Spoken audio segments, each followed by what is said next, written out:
Sabi nga nila, it's better late than never. Narito ang ilan sa mga celebrities na tumigil man pansamantala sa kanilang pag-aaral ay kanila pa rin itong tinapos upang makamit nila ang inaasam na diploma.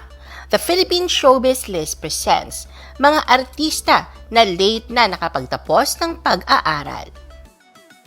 Jody Santa Maria.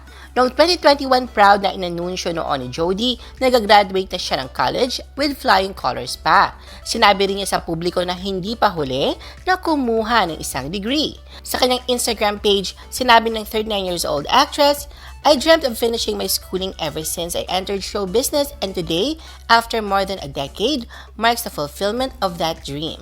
After 4 long years, I am here graduating from college. Pinakita rin ni Jody ang ilan niyang graduation photos at na kanyang certificates na nakasulat na nakakuha siya ng isang Dean's Merit mula sa kanyang college's psychology program. Si Jody ay graduate sa Southville International School and Colleges kung saan siya naging top student ng kanyang class mailang ulit. Rufa Gutierrez. Nalalapit na rin makuha ni Rufa na 47 years old na ang kanyang bachelor's degree nang ihayag niya na nakatakda siya magtapos ng kolehiyo sa July. Nagkwento ang aktres tungkol sa kanyang nalalapit na graduation sa Showtime Sexy Babe segment ng It's Showtime. Tinanong si Rufa kung bakit siya absent sa noontime show noong March 2. Sagot ni Rufa na nag-aaral siya at may academic deadlines. Practicum na niya kaya may ilang araw na lang siya sa Showtime. Si Rufa na pinupurso ang isang degree in Communication Arts sa Philippine Women's University ay sinabi na it's never too late pa na magpursue pa ng further education. Carol Banawa. Pinatunayan ni Carol Banawa na age doesn't matter when it comes sa pagkuha ng mga pangarap. Sa edad na 39, nakuha ng former singer ang kanyang diploma sa nursing pagkatapos ng pagdalo niya sa kanyang graduation rites na ginanap noon sa Grand Canyon University sa Arizona, USA. Ibinahagi ni Carol ang balitang ito sa kanyang Instagram noong October 18, 2020 at in-upload ang isang photo niya na nakasuot ng isang purple na toga. Sa kanyang caption, pinasalamatan ni Carol ang kanyang asawa na si Ryan Crisostomo, mga anak na sila Chelsea at River sa kanilang support at bilang na rin naging inspirasyon niya. Dedicated rin na kanyang achievement sa kanyang pamilya. Sa katapusan ng kanyang post, nag-iwan si Carol ng isang inspiring message sa kanyang mga followers. Bachelor's degree before 40. You are never too old to reach for your dreams. Dream it, believe it, do it, conquer it. To God be the glory. Heart emoji. Juancho Trevino. Ang GMA7 actor na si Juancho Trevino ay na-achieve na kanyang pangarap na makakuha ng isang college degree. Ang 26 years old Kapuso actor ay kumuha ng business management sa De La Salle University, Manila. Noong August 21, 2019, nag-upload si Juancho ng isang selfie at sa kanyang post tungkol sa kanyang mga paghihirap na dinanas bilang isang working student. Sinulat ni Juancho na nagsimula siyang mag-aral noong 2009, ngunit nang magsimula na siya sa showbiz, na-focus na siya sa trabaho at hindi niya na na-prioritize na tapusin ang kanyang degree. Kaya noong 2018, napagdesisyonan niyang ipagpatuloy ang kanyang edukasyon. Kaya simula noon, kinailangan niyang pumasok sa trabaho at sa school to the point na nagpapahatid na siya sa service ng unang hirit mismo sa Lasal. Magpapa-excuse sa trabaho dahil may exam at kahit walang tulog, dediretso na sa kanyang klase. Walang special treatments, bagsak kung bagsak. Sa isang interview, sinabi ni Juancho na isa sa mga biggest challenges niya na in-endure bilang isang working student ay ang paghati niya sa kanyang oras between sa kanyang work at studies. Ang naging inspirasyon niya na graduate sa college ay ang kanyang mga magulang na sina Patty at Greg Trevino. Jason D. Hindi nakakahadlang ang singing career ni Jason upang makuha niya ang isang college degree. Noong June 18, 2019, ang grand winner in The Voice of the Philippines Season 2 ay proud na pinost sa kanyang bagong panalo. Natapos niya kanyang Bachelor of Music degree major in Popular Music sa Philippine Women's University in Manila. Sa kung bakit kinuha niya ang Popular Music, sinabi ni Jason na nakatatlong courses na siya at 3 school. Palipat-lipat dahil gusto niyang hanapin ang path na gusto niyang puntahan.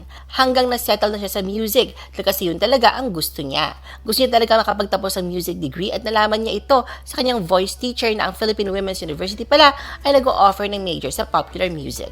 Ilang taon rin bago matapos si Jason ang kanyang college studies dahil na rin sa ibang mga opportunities dumating sa kanya.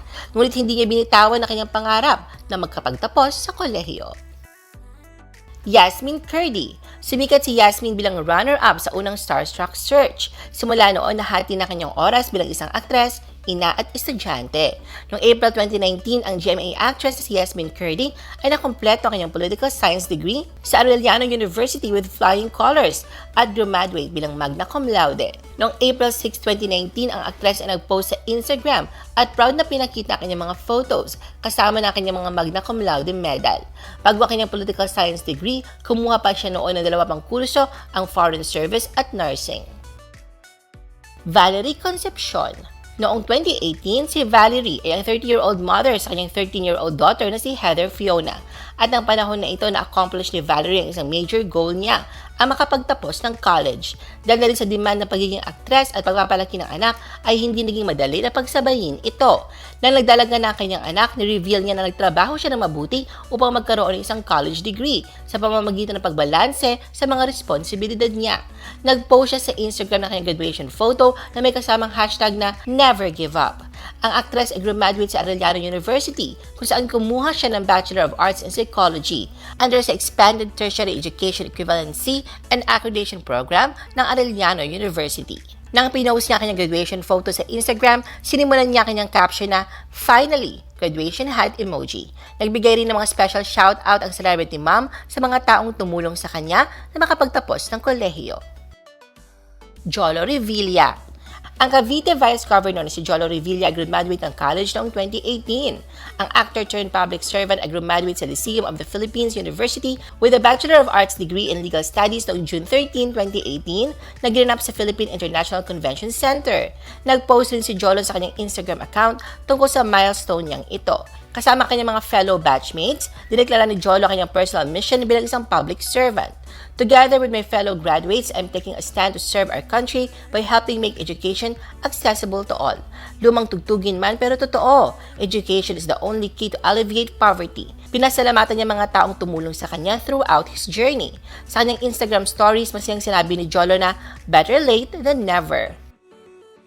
Sunshine Cruz. Noong April 1, 2017, nagmarcha si Sunshine kasama ang graduating class ng Arellano University upang tanggapin ang kanyang college diploma. Sa edad na 39, ang actress ay nakuha kanyang degree sa AB Psychology. Sa isa sa mga photos na pinost niya sa Instagram, nilagyan niya ito ng caption na, I did it! During sa kanyang graduation ceremonies, sinamahan si Sunshine ng kanyang 3 anak at ang kanyang boyfriend na si Maki Matay.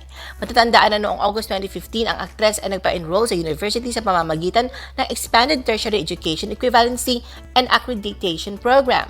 Noong 2016, binahagi ni Sunshine ang kanyang plano na pagpatuloy ang kanyang tertiary education at sinabi na it's never too late to go back to school. Sa kanyang mga past interviews, inamin niya na hindi niya napagpatuloy ang kanyang pag-aaral dahil sa demand ng pagiging isang actress. Pumasok si Sunshine sa showbiz bilang isang teenager noong 1992. Dingdong Dantes. Nakuha ni Dingdong ang kanyang diploma noong March 23, 2014. Natapos niya kanyang bachelor's degree in business administration, major in marketing sa West Negros University, Bacolod City. Andun na kanyang mga magulang upang mag-celebrate kasama kanyang girlfriend pa noon na si Marian Rivera. Ang fresh college graduate noon na si Dingdong Dantes ay nagbigay ng mensahe sa mga kabataan na walang makakapigil sa kanila kung gusto nila talaga makapagtapos ng pag-aaral. Ngunit ang pagkamit ng college degree ay nanatiling goal pa rin kay Dingdong. Ayon kay Dong, personally, naniniwala ako na importante ang edukasyon. Kapag sinabi mong edukasyon, hindi lang naman yan sa paaralan Lahat yan, natututunan mo sa labas. Pero iba pa rin kapag formal na ituro sa iyo kung ano yung kailangan mong proper tools para maging matagumpay ka sa chosen field mo. Maliban sa self-fulfillment, ang kanyang college diploma ay nagbigay sa kanya bilang isang ideal model para sa kanyang advocacy, ang magbukas ng educational opportunity para sa mga underprivileged youth. I-encourage pa niya ang maraming kabataan na makapagtapos ng college dahil naniniwala siya na posible ito. Pagkatapos niya makuha ang isang college degree, sinabi ni Dingdong noon na nagpaplano pa siya na kumuha ng master's degree. I-post ang inyong comments at reaction sa baba. At huwag kalimutan na i-like at i-share ang video na ito.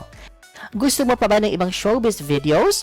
Panoorin ang aming iba pang top viewed videos. Para sa aming mga YouTube viewers, pumunta lang sa description ng video na ito o i-click ang link sa itaas ng screen.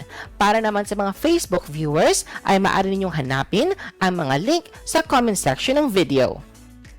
I-follow nyo din kami sa Facebook at mag-subscribe sa aming YouTube channel. Thanks for watching!